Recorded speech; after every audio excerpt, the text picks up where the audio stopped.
buenos días, buenas tardes, buenas noches cuando oigan el podcast. Nos da gusto recibirlos en TOC Thinking, este canal de podcast que hemos venido desarrollando para compartir un tiempo y espacio con personas que tienen experiencia aprendiendo, implementando las herramientas y las soluciones y la metodología de teoría de restricciones desarrollada por el doctor Eli Goldratt. El día de hoy tenemos el gusto de estar acompañados, aparte por Matías, que a veces pues funcionamos a mancuerna para hacer este tipo de locura, con Martín Repeto. Martín es argentino, trabaja es el Ministerio de Obras Públicas. Era el Ministerio de Desarrollo Urbano y Transporte, Eso. y ahora con la nueva gestión de gobierno pasó a ser Secretaría de Transporte y Obras Públicas. Ok. Depende del gobierno de la Ciudad de Buenos Aires. Del gobierno de la Ciudad de Buenos Aires, perfecto. Entonces, pues Martín tiene dos particularidades que nos hicieron pedirle encarecidamente que nos acompañara. Número uno, que trabaja en el ambiente público, de servicio público y de los proyectos que se acometen en nuestras ciudades. Y segundo, es un practicante, yo diría, empedernido de teoría de restricciones en cadena crítica para la gestión de proyectos. Y creo que esa combinación no es usual, ¿sí?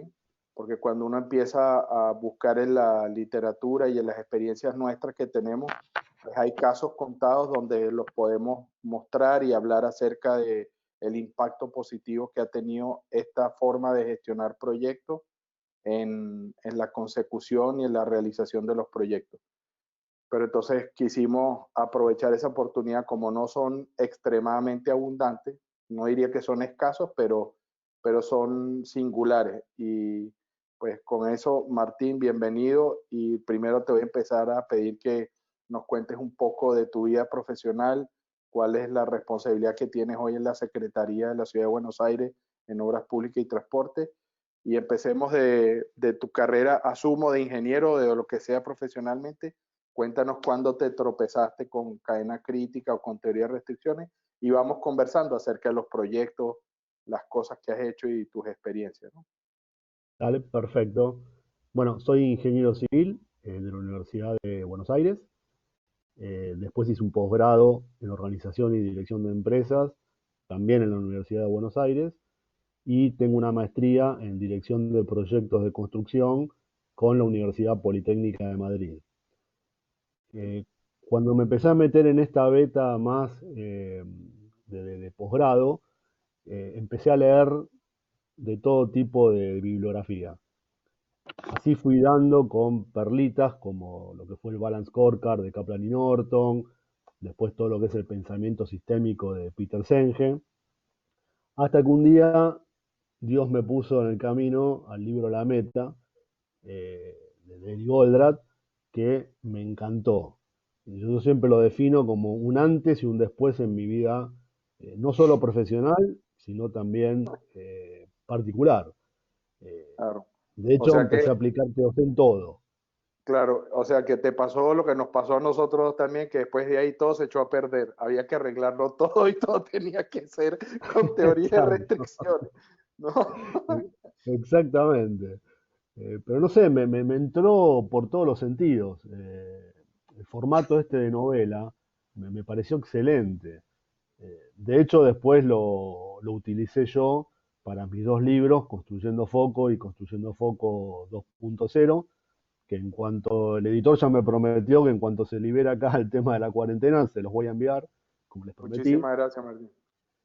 Y bueno, empecé a aplicar TOC en todos mis órdenes de la vida. O sea, en mi matrimonio, pues un matrimonio es un sistema. Cuando entendí que éramos un sistema y que yo era parte del sistema, resolví todos los problemas. Cuando yo me vi como una limitación, ¿no? Entonces, bueno, Fíjate qué interesante ese comentario.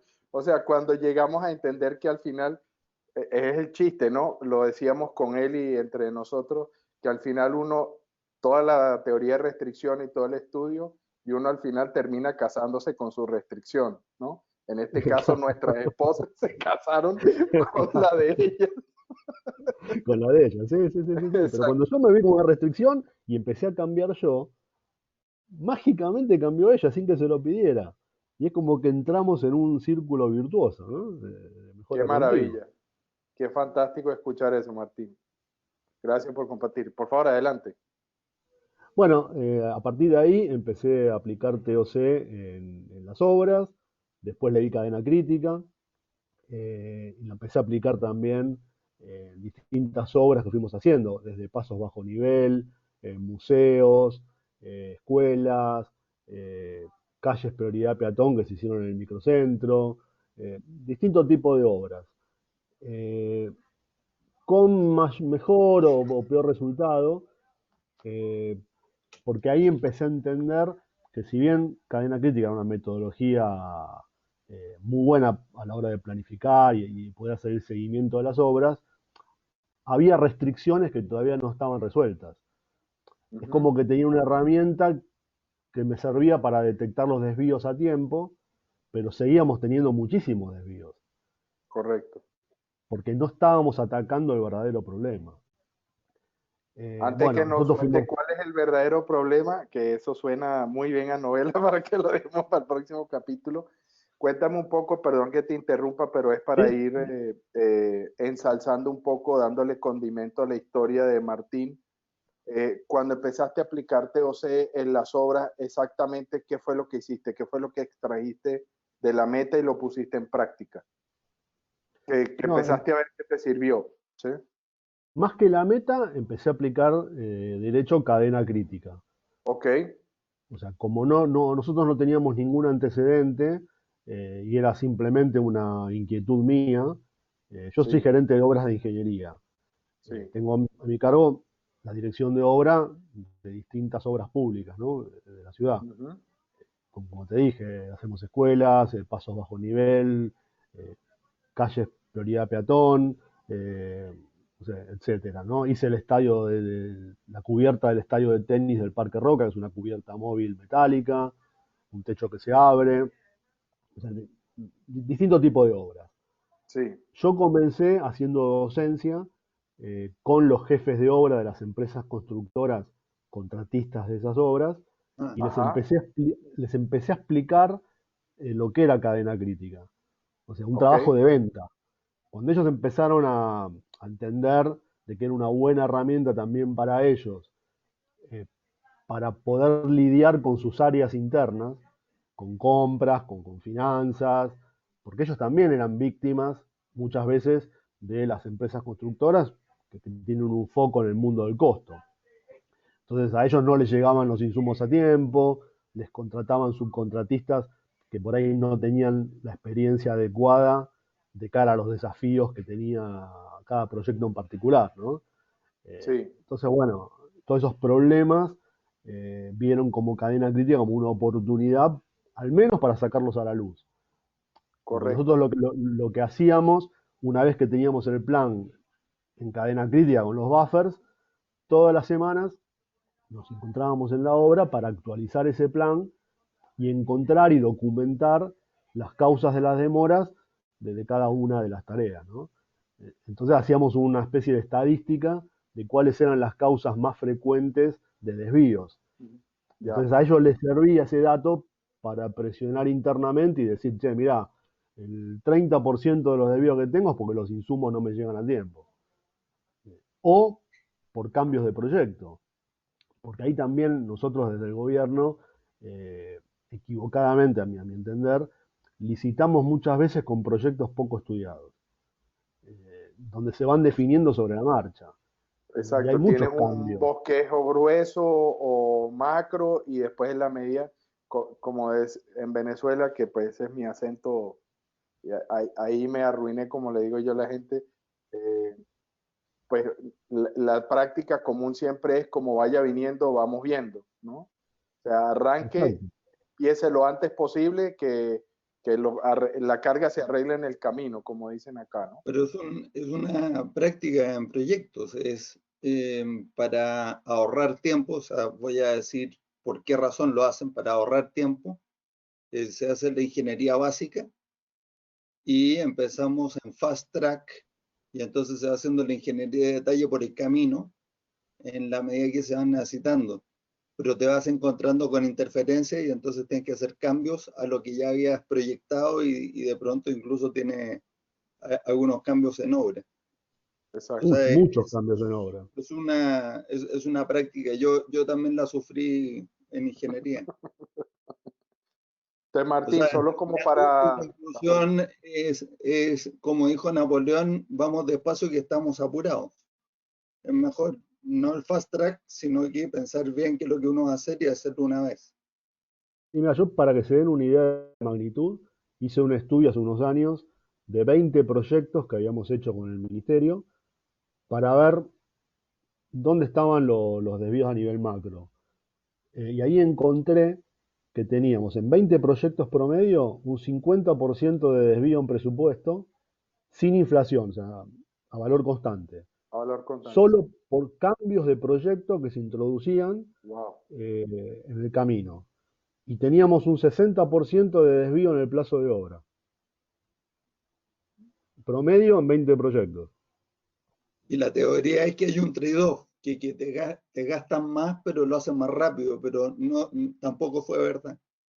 No es así. O sea, cuando vos dedicás tiempo y esfuerzo a estudiar el proyecto y contratás a los asesores más adecuados, nosotros no, contratamos a los asesores más baratos porque lo hacemos por licitación pública. Mm. Entonces después el proyecto tiene muchos problemas de base. Entonces cuando encima a la empresa constructora, que es la que tiene que hacer el proyecto ejecutivo, le pedimos que empiece ya. Pero todavía no hizo el proyecto, no importa, empezá ya. Y lo vas haciendo de a poquito. Entonces resolviste el hormigón o las fundaciones y ya arrancás. Empezás con el hormigón. Y después, como dice Matías, cuando llega el turno del conducto de aire acondicionado y se choca con una viga. Y Claro. tenés que empezar a hacer pases. Y todo eso es rehacer Y tareas. encarece materiales porque la ruta es distinta, se demora más, queda medio Sí. parchado, pierde calidad de diseño, Sí, todas las consecuencias, ¿no? y ahí te enterás que tu asesor, que contrataste al más barato de termomecánica, le pifió en el balance térmico. Entonces, es un nuevo proyecto de termomecánica, con nuevos equipos, y es así, y es el Sí, cuento de nunca acabar. claro. Martín, entonces como para puntualizar digamos que la primera incursión con cadena crítica, lo que hicieron fue tomar como el GAN del proyecto y colocaste buffers, amortiguadores, y después haciendo la lógica de, pues, el gráfico de fiebre o la relación entre el avance de la ruta o cadena crítica versus el consumo del buffer, ¿cierto? Sí. Y ahí semanalmente ir detectando las fuentes de atraso, hacer una estadística y después compartírsela, pues, a todos los líderes de la obra para que pudieran manejarlo dentro de su eh, contratista o subcontratista o la empresa de construcción para ir resolviendo. Y hecho eso, ¿cuál fue el impacto sobre? Entiendo que dijiste a veces mejor, otras veces no tan bueno, pero en general tienes que haber visto algo que te estimuló a continuar, porque si no... Yo estaba totalmente convencido de la bondad de la metodología y la planificación y la programación. Entonces empecé a convencer a mis jefes desde aquel momento eh, de que era una herramienta interesante de incluir en los pliegos. Ya, Digamos, lo que hasta ahora era un esfuerzo mío, de mi propia voluntad y de mis ganas de hacer las cosas, dije, bueno, tenemos que de alguna manera normalizarlo, incluirlo dentro de nuestros pliegos contractuales, la obligatoriedad que tiene la empresa de planificar con esta metodología. O sea, que ok, ya no dependa de mi poder de venderle esto al jefe de obra de turno. Entonces incluimos en los pliegos la obligatoriedad de programar por cadena crítica y de utilizar también el sistema del último planificador en las reuniones. ok, Entonces establecimos que además del plan en cadena crítica, a todas las reuniones semanales iban a tener que venir el jefe de obra, el jefe de compras de la empresa, los punteros de cada subcontrato que estuviese en ese momento en danza en la obra, ¿sí? Para todos estar trabajando en un único plan, que sea un plan de todos.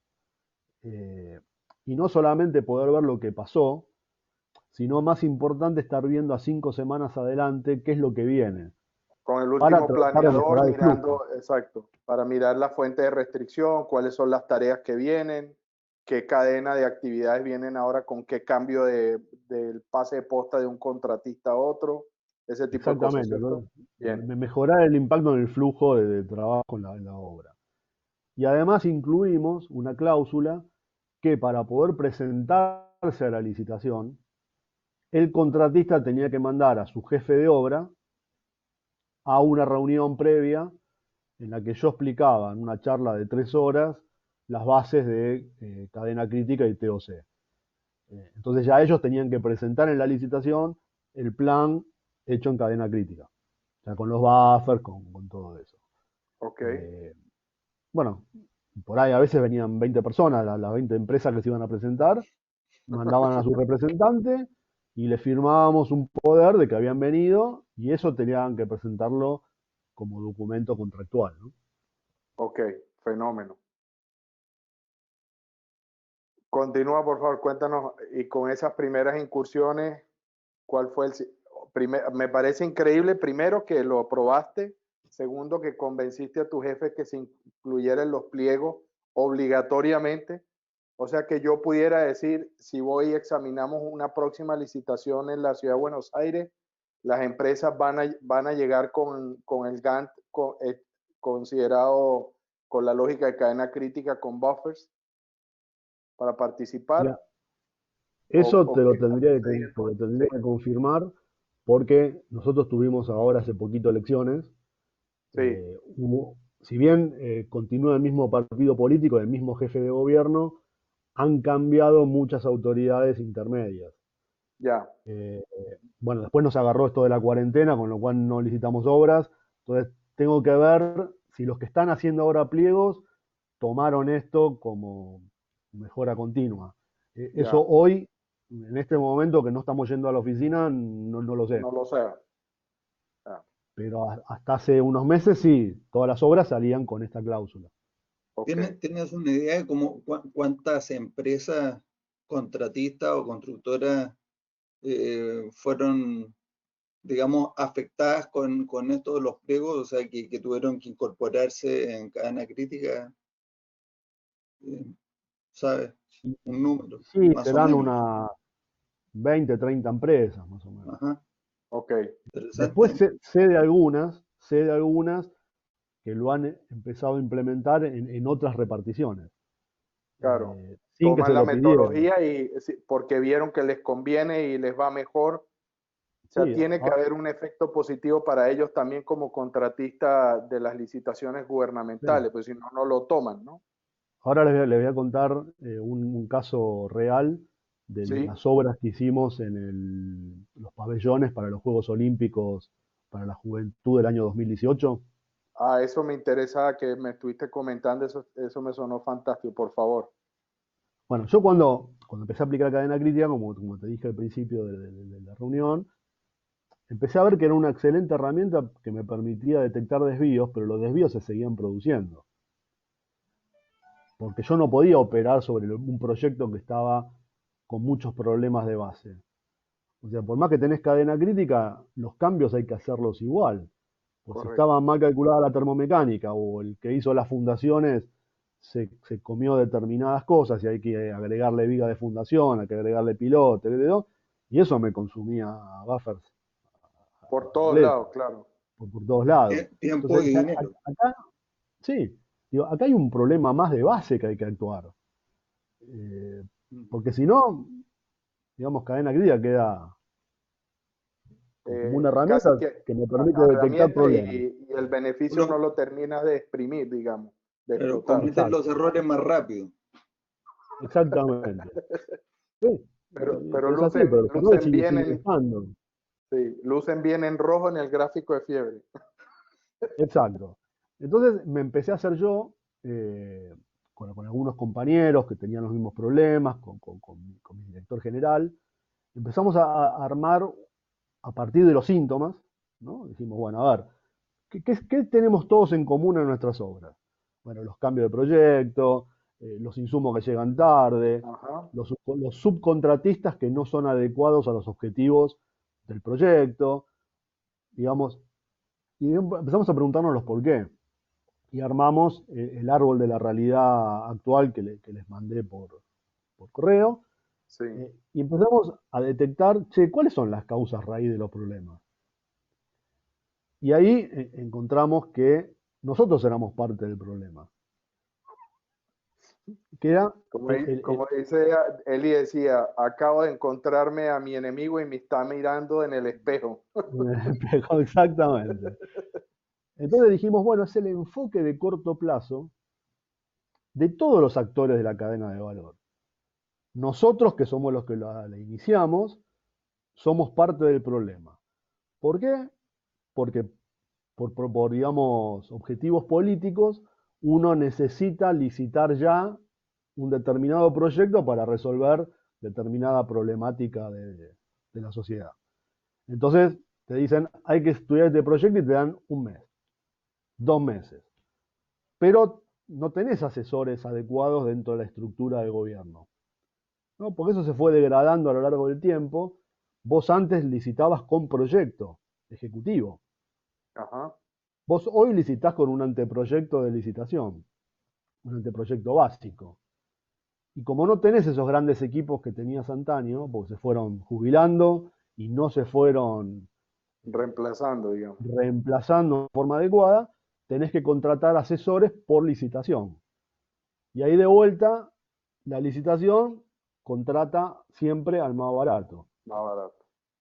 Entonces después el proyecto, que se estudia en poco tiempo y con asesores que no están a la altura de los objetivos de esos proyectos, y ahí ya nace una restricción, que la generaste vos. Si encima después vos también contratás al más barato, en tu licitación de contratista principal, y las empresas están todas compitiendo en forma encarnizada, en lo que se llama el océano rojo, también bajan sus precios, sin haber a veces estudiado cómo iban a hacer la obra. Dicen, bueno, yo gano el contrato y después veo cómo la hago. Y después veo, claro, kamikaze total. Y contrato a su vez a los subcontratistas que me permiten mi presupuesto. Y de vuelta, ahí los subcontratistas no van a ser los adecuados a los objetivos del proyecto. Y ese es el círculo vicioso que te lleva cada vez a enfocarte más en el corto plazo. Claro. Entonces, cuando salió a la luz ese círculo vicioso, dijimos que para las obras del Parque Olímpico que no podemos fallar, ¿qué tenemos que hacer? Dado que ahora sabemos que nosotros somos responsables de todo lo que está pasando en la cadena de valor, entonces decidimos tomar ciertas acciones que fueron muy útiles para el proyecto. La primera fue, estudiemos mejor los proyectos, contratemos mejores asesores, contratemos al contratista más adecuado, más conveniente, como dice la ley de obras públicas, y no al más barato. Entonces dijimos, bueno, ¿cómo podemos hacer para contratar no por la variable precio, sino por la variable calidad? Entonces pusimos condiciones en el pliego, eran pabellones metálicos, digamos, donde el subcontratista metálico era muy importante, iba a estar en el camino crítico. Había que hincar entre todos los contratos, unos 600 pilotes a 30 metros de profundidad. Ah. Con lo cual, las empresas que hacían pilotaje eran también parte del camino crítico. Por supuesto. Entonces ahí empezamos a hacer todo un estudio de base, nos reunimos con ingenieros especialistas en estructuras metálicas, en fundaciones, para entender, qué es un buen subcontratista metálico, qué es un buen subcontratista de pilotes.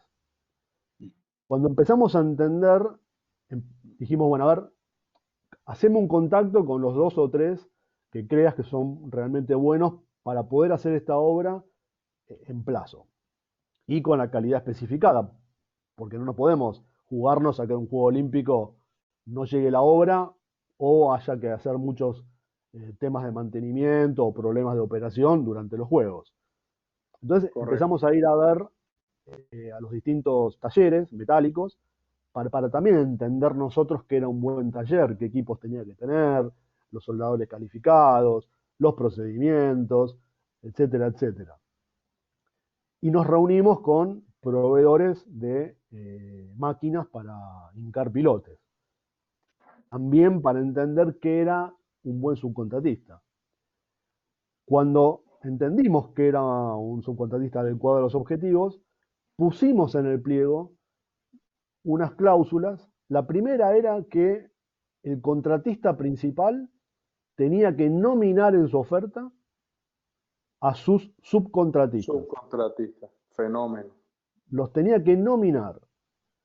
Y en segundo lugar, esos subcontratistas tenían que cumplir unas condiciones mínimas. De esa manera, con esa simple cláusula, pudimos descartar a las ofertas baratas, pero que no eran convenientes, que nos íbamos a comprar un problema. Por supuesto. Entonces, en una de las licitaciones contratamos al cuarto en orden de mérito de precio. Gracias a estas condiciones que le habíamos puesto. Qué bien. Y que finalmente además sale mucho más barato, porque uno compra el más barato y sale más caro. Te sale más caro porque el costo total supera el costo de adquisición, porque cuando empezás a sumar, encima en Argentina con el problema inflacionario, si una obra dura 6 meses más, y es muy difícil echar culpas y decir, bueno, no te voy a pagar la inflación porque la culpa es tuya que te atrasaste. Porque él te dice, pará, pero vos me metiste todos estos cambios de proyecto. Entonces estás en un círculo vicioso que al final terminás pagando siempre la obra más cara. Y el contratista también tiene la ventaja de que la barrera de salida de un contrato es muy alta. Claro. Entonces, por lo general, terminás ensartado hasta que termine, exacto. Y todos pierden, porque no es que el contratista gana. También pierde porque digamos, los valores que nosotros... Mientras más largo se va desangrando también porque le tiene que pagar a todas las cuadrillas y tiene que pagar a la administración del proyecto. Y ahí va, o sea, al final es lo que decías tú, no solo es el círculo vicioso de cómo operaban usted antes, sino es el círculo vicioso de la ejecución del proyecto que termina con proyectos tarde o sea, sobreexpuestos en el gasto al final para poder entregar y con todas las consecuencias que eso tiene cuando son obras públicas. Sí, exactamente. Bueno, y después la otra gran condición contractual que pusimos fue que establecimos un premio por terminación anticipada. Era un premio, habíamos establecido 1 por 1000 del monto del contrato por cada día de adelanto respecto del plazo contractual, con un tope del 10%. Ese tope del 10% implicaba 3 meses, 100 días de adelanto. O sea, pues también a mí no me servía tener la obra mucho antes de los Juegos Olímpicos. Claro, claro. O sea, aproximadamente justo antes, pero no mucho, no tanto así, porque al final la obra tiene que recibirse y usarse cuando son los Juegos, ¿no? Exactamente. Y ahí empezaron a pasar cosas muy, muy interesantes. De los 6 pabellones para estos Juegos, había 2, el de la pileta y otro que también era muy grande, que era para gimnasia artística, que por su monto de licitación necesitaban la firma del jefe de gobierno.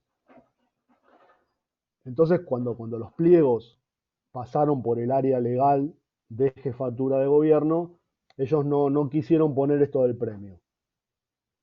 Entonces se lo sacaron. Pero los 4 pabellones que licitamos nosotros salieron con el premio. Y ahí pasaron dos anécdotas muy, muy interesantes.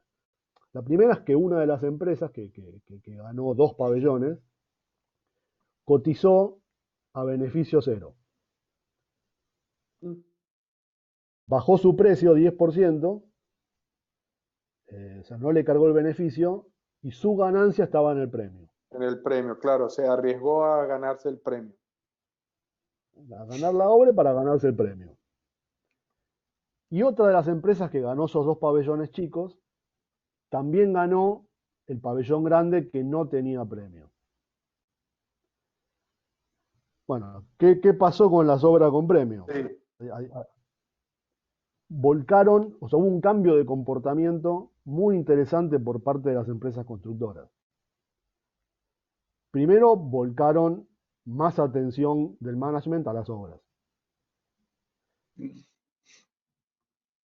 Pusieron excelentes jefes de obra.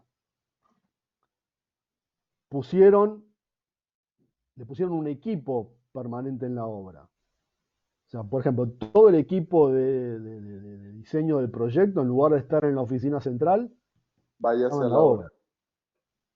A la obra.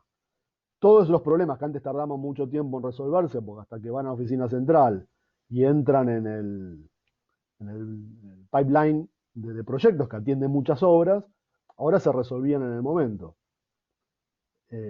Pusieron un capataz general, un capataz en cada uno de los pabellones, un jefe de obra general, un jefe de obra junior en cada pabellón. Contrataron realmente a los subcontratistas adecuados a los objetivos del proyecto, estos desafiantes de terminar la obra en un menor plazo. O sea, se dieron estas condiciones que eran atípicas. Nosotros no la habíamos visto nunca en otra obra. Entonces empezaron a alinear los comportamientos de los distintos actores, porque la empresa constructora a su vez trasladó parte del premio a sus subcontratistas. Claro, si no, no le colaboran. Entonces no había día de lluvia, no había feriado, no había domingo, iban a trabajar todos. Wow, increíble. Pero aparte, se llegó a niveles, no sé, impensados. Por ejemplo, para hacer, el suelo era muy malo, era un relleno sanitario, había 9 metros de basura, después un suelo muy limoso, o sea, había que llegar con los pilotes a 30 metros de profundidad. Ajá. No, las empresas llegaron a hacer cosas como esta. O sea, levantaron el suelo malo de arriba, le pusieron todo un suelo cal, le agregaron una membrana, digamos, para que las máquinas piloteras no tuviesen que parar los días de lluvia. Fue increíble. Y lo más interesante fue que la empresa, una de las empresas que tuvo estos 2 pabellones con premio y tenía el pabellón sin premio, extrapoló todas las cosas que se habían hecho bien en las obras sin premio, que se terminaron con 2 meses de anticipación, a el pabellón que no tenía premio. Y también lo terminó con 2 meses de anticipación. Wow. O sea que tenía un premio intrínseco que era todos los ahorros de costos de 2 meses menos de obra. Claro. Más los premios de los otros 2 pabellones, o sea que salió al final muy bien. O sea, valió la pena todo el esfuerzo. Me falta un pabellón sin premio, ese qué pasó. El pabellón sin premio terminó con 2 meses de anticipación. No, eran 2 pabellones sin premio. ¿Había alguna otra empresa que no le tocó premio en nada? Sí. ¿Y qué le pasó a esa? Digamos, yo tenía, en total hubo 3 empresas que hicieron los pabellones. Sí. O sea, una empresa tenía 2 pabellones con premio. Y una sin. Y los terminó con 3 meses de anticipación. Otra empresa que tenía los 2 pabellones con premio y un pabellón sin premio. Los 3 pabellones los terminó con 2 meses de anticipación. O sea, con lo cual, el que no tenía premio en realidad tenía un premio intrínseco, que era este ahorro de costos generales de gastos. obra, porque en 2 meses de Exacto. obra la estructura es bastante importante en este tipo de obra. Correcto. Y después estaba la empresa que hizo el pabellón de la pileta, que era una obra muy particular. De los 650 pilotes que había que hincar, solo el de la pileta creo que se llevaba como 400. Oh, Era una obra realmente de ingeniería muy, masiva, muy, sí. muy importante. Esa obra no tenía premio y se terminó con 20 días de anticipación. Ajá. O sea que fue una experiencia muy interesante. Aún así, perdona, utilizando cadena crítica, ¿cierto? Sí, sí, sí. Después Ah, todo lo que era la planificación, el seguimiento semanal se hacía con cadena crítica.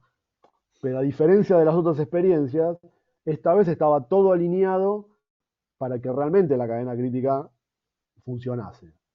Esto lo decía Goldratt. O sea, el buffer es para tomar la variabilidad, no cualquier cosa, que los insumos llegan tarde y porque vos planificaste mal. Eso no te lo va a cubrir el buffer, o no te lo debería cubrir.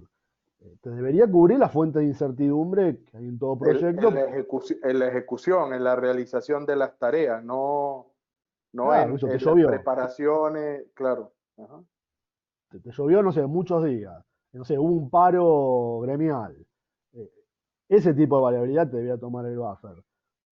Ahora, la variabilidad, porque vos no programás bien las compras, porque contrataste subcontratistas que no tienen la capacidad de hacer la obra en ese plazo, porque no tienen los equipos, no tienen la mano de obra, no tienen el know-how. Y bueno, esa variabilidad, los buffers por lo general no te la deberían tomar. Correcto. Sí, no hay cómo protegerse de eso con un buffer dentro del proyecto. O sea, que, que, que asuma que eso va a ocurrir y si no uno no toma las precauciones, pues que, como decía, good luck. Exactamente, o sea, los cambios de proyecto. Y eso no está previsto que el buffer te tome un cambio de proyecto, que te va a implicar más tiempo, más recursos. eh. O sea que este fue un caso, digamos, muy, muy interesante donde aplicar cadena crítica en un proyecto gubernamental, pero cadena crítica con TOC, porque TOC nos permitió entender dónde estaba el foco, dónde tenías que poner el foco del problema. No estaba en la planificación. Claro, fíjate que eso me hace pues hacer el comentario, porque este es para hablar de tu experiencia, no de la de nosotros, pero o sea, cuando uno mira, Eli siempre decía, uno entiende dónde está la restricción, pero lo que te impide explotarla puede ser que está en otro lugar. Y en este caso lo que estamos diciendo es, sí, usted use cadena crítica y mejora la ejecución, pero si usted no resuelve el problema medular que le impide operar de esta nueva manera, olvídese que va a obtener todos los beneficios. Y con el análisis que hiciste, ustedes dijeron, tenemos que romper el círculo vicioso y tiene que ver con la selección y la competencia de los contratistas que van a ir, más allá de solamente planificar. Y con el proyecto. Y con el, ajá, exacto. Porque nosotros dijimos, bueno, che, en todas las obras tenemos los mismos problemas. Los cambios de proyecto son la constante. Entonces, partamos de base con un mejor proyecto. Exacto. Tratemos de contratar a mejores asesores. Que esto no siempre se logra, ¿no? Pues, Sí, cambiar no, una organización gubernamental, digamos, lo que son las políticas que vienen de años, a veces es difícil. correcto. O sea, igual en estos pabellones olímpicos tuvimos problemas, no sé, de fundaciones, por ejemplo, porque habían contratado también un estudio de ingeniería con su visión y solamente le habían previsto vigas de fundación y pilotes en todo lo que era el perímetro de los pabellones, que eran pabellones de 65 metros de ancho por 130 metros de largo, los más grandes. Ya.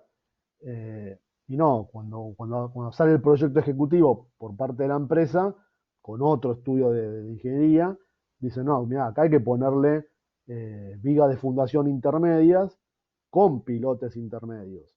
Ya. Bueno, ahí hubo todo un ida y vuelta con nuestros asesores de ingeniería y llegaron a la conclusión de que para que no se hundiera, dado lo malísimo que era el suelo, eh, los pisos interiores, convenía poner estas vigas de fundación. Con lo cual en los pabellones se duplicaron las vigas de fundación respecto del contrato y se duplicaron la cantidad de pilotes. Y a pesar de ese cambio, las obras se terminaron en 2 pabellones con 3 meses de anticipación y en los otros con 2 meses. Increíble. Fenómeno. Martín, bueno, yo creo que lo que más me agrada de esto es que nos hayas permitido documentar de alguna manera lo que yo considero un ejemplo increíble, que me alegra muchísimo porque ahora voy a jactarme de lo que ustedes hicieron y lo voy a usar todo lo que puede. Con Matías vamos a tratar de tenerte cerca para que nos apoye, nos ayude en lo que siempre queremos hacer, que es seguir expandiendo la aplicación de las herramientas y la lógica que Goldratt nos regaló para mejorar el entorno donde vivimos, ¿no? Siempre al final ya uno a esta edad está preocupado más por dejar algo que por lo que va a recibir. Sí, sí, seguro. Y llena mucho más. Te pregunto, ¿y ahora qué más hay para Martín Repeto con TOC, con Cadena Crítica? ¿Qué otras cosas tienes en mente? Sé que escribiste un libro que lo vamos a leer porque ya nos llegó, pero cuenta tú de qué se trata. ¿Cuáles son esas locuras que estás escribiendo? A mí me encanta escribir. Y bueno, cuando terminé el segundo libro era más que nada justamente para ver cómo apalancábamos la cadena crítica. O sea, Construyendo Foco 2.0 trata sobre la gestión del común. ¿Qué es lo que podemos hacer? Todas las partes interesadas del proyecto para que el proyecto realmente cumpla los objetivos. Y ahí, dentro de ese libro, había planteado un tema que era, TOC en realidad es una teoría universal de sistemas. Todo lo que nos rodea son sistemas.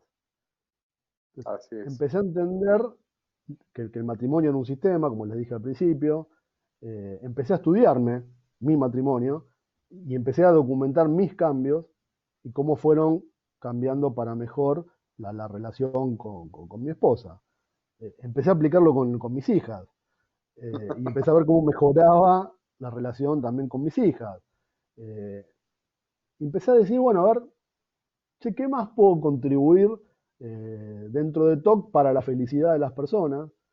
Se me empecé a preguntar, ¿por qué las personas suelen no alcanzar el potencial de felicidad que podrían alcanzar? Y me empecé a cuestionar esas cosas. ¿Por qué le damos la espalda a la naturaleza? Y me empecé a preguntar los por qué. Hasta el final llego a demostrar la existencia de que existe Dios y es único. Con TOC. Lo apliqué también, lo llamé la universalidad de TOC. Un día en una charla de café con mi señora que es abogada, ella trabaja en un juzgado de ejecución penal, mi prima también es abogada y el marido de ella es juez. Y un día en una charla de café, después de cenar, surgió, digamos que mi primo, el juez, había ido a ver una experiencia carcelaria de un grupo piloto que se llama Los Espartanos. Que juegan rugby, ¿no? Sí, es un equipo de rugby de un penal, del penal de San Martín, acá en Buenos Fenómeno. Aires. Ajá. Y nos empezó a contar cómo ese grupo piloto se había bajado muchísimo la reincidencia en el delito una vez que salían en libertad. Entonces yo dije, mirá, es un caso de TOC, si querés hacemos un árbol de la realidad actual ahora. Y prendí mi laptop y empezamos desde los síntomas que se ven en las cárceles a preguntarnos los por qué y encontramos que la causa raíz de los problemas que hay aguas arriba, que terminan en una alta tasa de criminalidad, de reincidencia cuando salen, es el enfoque de la cárcel como castigo. Porque la cárcel como castigo te lleva a convalidar, o por lo menos no hacer nada, ante todas las cosas que viven los internos durante los años que están presos, ¿no? Y Claro. sí, que sufran así pagan su delito y no vuelven a delinquir, que se mueran de hambre, pero después cuando salen, claro, no salen preparados para reinsertarse en la sociedad y salen con un hambre de venganza terrible. Claro, Y traen sin la medios, factura que han ido acumulando y lo que quieren es cobrarla, ¿no? claro, y sin medios para sobrevivir, con lo cual tienen que hacer lo único que saben y que además en la cárcel ampliaron su círculo de contactos delictivos y salen con nuevas habilidades. Exacto. Entonces Mejora planteamos, continua, pero para el otro lado. exacto, y nos Ese es el planteamos el árbol de la networking. realidad futura. Bueno, Eso. si está equivocado esto, ¿cuál debería ser el principio rector desde el cual partir? Y bueno, la cárcel como vehículo de reinserción social. Y ahí se empezaban a disparar un montón de planes como el de los espartanos. Eh, Suponete que, no sé, el 60% de la gente reincide, en el grupo piloto de los espartanos había bajado a menos de, o sea, un dígito. Sí. Eh, Y recuerdo la historia de varios de ellos, porque vi un video que hay que habla yo soy rugbista empedernido, ya Nada, mirá vos.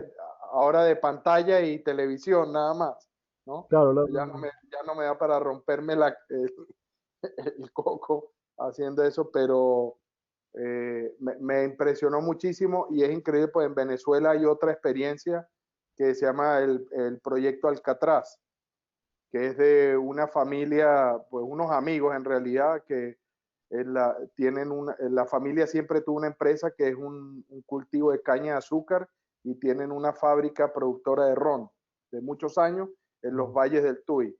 Y están, digamos, a espaldas del pueblo del Consejo, que es un pueblo con una criminalidad y un desempleo y una marginalidad juvenil altísima. Y como estos manes estaban metidos en la universidad y pues jugábamos rugby, etcétera, a uno de ellos que es muy visionario se le ocurrió empezar a traer muchachos del pueblo y utilizar uno de los campos de la empresa, lo transformaron en un campo de rugby con sus lockers y sus camerinos y todo esto, y les pusieron gente a empezarlos a entrenar. Y el pueblo dio vuelta, el pueblo completo. O sea, ya la gente lo que hacía era cuidar a los muchachos y no dejaban que hubiese malandraje, digamos, porque querían que claro, siguiera estando el estatus del pueblo alto a la luz del equipo Alcatraz. claro. Entonces, es una cosa increíble, increíble. Y esto ahora Es una forma de enseñar valores, de enseñar trabajo en equipo. así Y bueno, y todo es. eso después lo vas derramando en otras actividades sociales en las que te toca intervenir. Así que bueno, eso también está en el libro. Es más para mejorar las relaciones personales. O sea, Sí, cómo mejorar tu felicidad, encontrar cuáles son tus limitaciones. Eh, yo, por ejemplo, encontré que puedo tener muchos momentos de felicidad durante el día simplemente prestándole atención a detalles que antes los dejaba pasar. Eh, no sé, por ejemplo, paraba en un semáforo y insultaba porque el tiempo que perdía en el semáforo. Bueno, ahora dedico esos minutitos que dura el semáforo por ahí para ver un árbol que está en la esquina y que tiene una linda floración. Listo, ese momento, esos segundos ya me generaron un estado de ánimo mejor. Y claro. así voy tomando todo lo que puedo en el día que me aumente esos momentos de felicidad. Y también esto lo trato en uno de los capítulos que habla sobre la felicidad de las personas, otro capítulo, como les decía antes, destinado a mejorar las relaciones en un matrimonio, aplicando mucho la herramienta de resolución de conflictos de Eli, de la nube. Correcto. Aplico muchas nubes para resolver conflictos típicos de tragarnos el orgullo o no explotar. Eh, bueno, distintos casos que afectan a la vida de las personas y a las relaciones, ¿no? Y que son todos los días y a cada minuto, porque por más, digamos, feliz y entusiasta que uno sea, pues, por ejemplo, en pandemia y en cuarentena convivir Sí, con, sí, yo he hecho el chiste, nosotros viajamos mucho o viajábamos mucho, y entonces digo que pasó de un tema que antes el reclamo era, ¿cuándo pasas más tiempo en la casa? Y no viajas. no voy a contar. Sí, sí, sí, sí. Bueno, yo en esta pandemia me sirvió para muchas de las cosas que expongo en el capítulo de las relaciones del matrimonio y con la familia, las pude poner a prueba ahora en la cuarentena, porque surgen un montón de situaciones de origen de conflicto Correcto. y cómo lo que antes uno caía fácil en la discusión, ahora ya no, porque ya sé que yo soy parte del problema. Entonces, si yo no entro en la discusión, no hay discusión. Exactamente, ¿no? Qué fenómeno. Pues Martín, para mí esto ha sido un descubrimiento. Ha sido un regalo, te lo agradezco muchísimo. No No, por esperaba favor. tanto. No, ¿qué te pasa? Y como estas cosas a mí me encantan y encontrarnos así de tropezón un amigo, un colega, pues cuenta con nosotros en lo que te podamos ayudar. Te vamos a tratar de exprimir como podamos, porque Sí, esa como no, experiencia que tienes tenemos que difundirla y tenemos que ver cómo hacemos para que la gente que esté dispuesta a escuchar conozca y ojalá nos sirva para abrir más puertas. Entonces, yo perfecto. estoy tremendamente agradecido. No, yo agradecido a ustedes, me encantó el curso del Diplomado Internacional de Gerencia de Empresas que hice con ustedes, así que el agradecido soy yo. Y Fenómeno. quedo ¿Alguna a su cosa entera que nos quieras disposición. preguntar a nosotros? El podcast es para ti, pero cualquier incógnita o duda, inquietud anecdótica, no tiene que ser de TOC, para terminar con este alto nivel de espíritu que creo que logramos cimentar en esta conversación. Sí. Sí, sí, perfecto. No, yo le digo, estoy muy contento, me gustó mucho el encuentro. Y ya le digo, estoy totalmente a disposición de ustedes para tratar de escalar esto. Y no, Y, ningún interés mejor que se empiece a aplicar TOC en todos los ámbitos de la vida, ¿no? exacto. Entonces, bueno, y también cuenta con nosotros, pues somos material dispuesto, lo que te podamos apoyar y ayudar. El potencial es infinito. Entonces, cuando aparezca una oportunidad, ni lo dudes. Cuenta con Ah, nosotros. perfecto. Les agradezco mucho, Javier y Yo creo Matías. que le vamos a pedir a Martín un poquito más en el futuro. Un Dale. poquito más, muchísimo más. ¿Cómo que un poquito más? No, yo de una vez te digo, estás fregado. O sea, Dale, solo así dale, he dale. podido. Para mí es un orgullo, así que no, No, ningún problema. fenómeno. La verdad que No, muchísimas honradísimo, gracias. encantadísimo. Qué bueno, te considero de ya un amigo nuestro. Así que ya solo hay planes para cuando pase la pandemia, a ver cómo nos vemos y nos juntamos a conquistar el mundo. Dale, la familia de TOC. Así, Eso, exactamente. eso. Martín, muchísimas gracias. Te deseo un feliz fin de semana. Gracias por abrirnos el espacio y voy a leer ávidamente los libros y espero que nos encontremos muy pronto. ¿Dónde se consiguen esos libros? Los ¿En libros digital se puede o no? en digital no creo que no están disponibles, se Ah, compran en físico. En este momento, por el tema de la pandemia, sé que está complicado. Eh, si vos lo googleás por Amazon, lo solés encontrar. Mercado Libre, de acá de ajá, Argentina, lo tiene. Y después en muchas tiendas de España y de Latinoamérica se consigue a pedido. O ok, sea, vos entrás, por ejemplo, en el Corte Inglés ya, y lo ves, pero te dice a pedido y te tarda, no sé, una semana en que te lo imprimen y te lo dan. Correcto. Eh, de acuerdo. yo de todas maneras, a ustedes les voy a mandar, ya hablé con mi editor, pero me dijo, mira, en este momento estoy cerrado, no estoy enviando nada a ningún lado. Cuando acá se destrabe este tema de la pandemia, se los hago llegar a sus direcciones.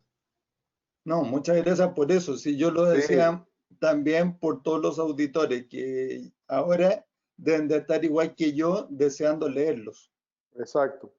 Sí, la idea es que tengan claro cómo ir y buscarlos para que en el podcast quede registrado.